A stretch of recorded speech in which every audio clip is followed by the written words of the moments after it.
Today we're going to talk about stagnation and healing. Are you ready? Let's go.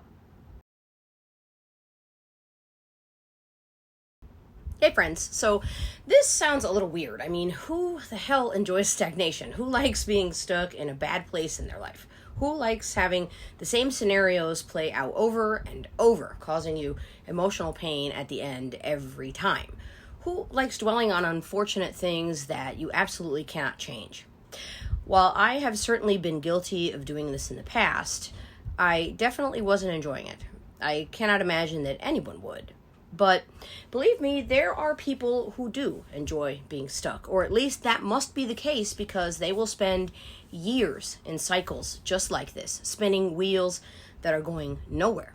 That's the only logical conclusion. I mean, if you aren't changing something, you are choosing it, right?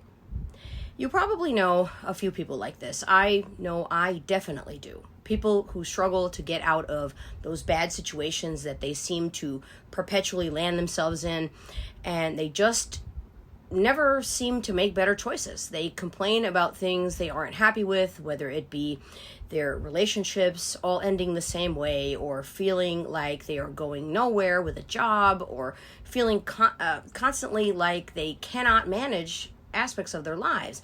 Yet, despite the fact that almost all of them will tell you that they are not happy with how things are, they will do nothing to change it. They will stay stagnant. It's almost as if they go to the same restaurant every day to eat a sandwich they loathe, yet they won't order anything different or consider going to a different restaurant altogether. Each person who is stagnant has their own reasons for being this way, no doubt. But there is usually a common denominator there in all of them, and that is this. Being stuck is familiar and it's comfortable. It's much easier than doing any kind of self-reflection or mental heavy lifting to figure out how they got there and, more importantly, how they can get out. Stagnation doesn't ask hard questions or admit that sometimes we create our very own storms, or at a minimum add fuel to them. It is similar to just placing a giant plastic dome over yourself and then blaming everything else but you as to why you're in there. Figuring out when someone is in this condition is not really difficult to discern. Their identity is often wrapped in being basically a perpetual victim. They are stuck on some event that happened years ago that hurt them or that caused them struggle, and now they use it as an excuse to not ever have to even try to be better. And in some cases, they use their perpetual victimhood to be toxic towards people who hold no fault or blame in whatever happened to them. They constantly bleed on people who didn't cut them. They use their trauma as a crutch or a security blanket as to why they can't do things, why they can't be a good friend or a good partner or a good anything, including being a good person in general. Ouch, I know. But it's true. Good people do not treat others badly to make themselves feel better. They do not purposely hurt others or emotionally destroy them just because they know they can. They do not prey on perceived weaknesses. They do not use others to fill voids and then discard them when they have gotten what they needed out of a friendship or a relationship or whatever. That is what manipulators do. And we're going to talk about that topic next week, by the way. But getting back to this one, interestingly enough, the same people who do things that are definitively not what good people do are often the first ones who will tell you over and over what a good person they are, how kind and generous they are, how unfair life has been to them, how everything that happened to them is someone else's fault. And they will expect you to accommodate that and adjust yourself accordingly if you want to have any kind of relationship with them. I don't know, but in my experience, the more someone insists on telling me what a good person they are, the more suspicious I am. Because who are they actually trying to convince? Anyway, listen, friends, every person alive goes through painful things that they would have rather not had to experience. Life is not smooth sailing 24/7. People betray you. They leave you. Things fall apart. You lose an opportunity. You get passed over. Someone disappoints you. You get disrespected. To put it mildly, shit happens. Everyone goes through it, and sometimes those things change you. It is up to you to decide what that change is going to be. Are you going to let it make you a victim for the rest of your life? Is it going to become just who you are now and set the tone for how you treat people?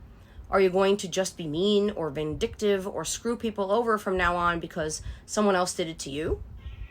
Or are you going to accept that it happened, process your emotions about it, and commit to being a better person despite that? Are you going to use that negative experience to spur positive change? Say someone owes you money and they never pay you back. Are you going to walk up to a random stranger on the street and demand that they pay it back to you? Of course you wouldn't, because it's ridiculous to ask for this. Just like it's ridiculous to take out things like your anger and your drama and your toxicity on people who didn't do anything wrong to you. There is no faster way to lose a solid person in your life than to do this, to bring your old tapes into new rooms and play them on repeat at full volume until the other person finally cannot take it anymore and leaves. And then, of course, you know what happens next. It becomes a self-fulfilling prophecy. You see, everybody leaves me. This kind of thing is exhausting to even listen to, never mind deal with, to say the least. But it's also these people who will push back the most when you try to suggest to them, even in the most gentle way possible, that maybe they need to take a really hard look at themselves to figure out why the same things keep happening to them. Here's some real talk. When you feel broken, you should be fixing, not projecting that brokenness onto other people. Unfortunately, some folks do not understand this. They will just bounce from one group or one person to the next, hoping to see change in other people instead of seeking it in themselves. They will try to make change in others too sometimes. They will try to normalize things that are absolutely not normal so they can get a free pass for their bad behavior. They will want you to be less rigid with your boundaries and your standards, to accept less than what you want and deserve, because they know they cannot offer that to you. You may love stagnation, but it doesn't love you back. Hell, it doesn't even like you back. And that inertia, that commitment to never healing, never changing, is not going to ever let you have a real fresh start with anything or anyone. It doesn't matter if you change the cast of characters or the environment or what have you. Your problems do not simply disappear because you take them someplace else or put them at someone else's door. They're still there, and the only way to truly make them better is to deal with them and then heal from them, and use what you learn in that process to get out of stagnation, to get better, to put it simply.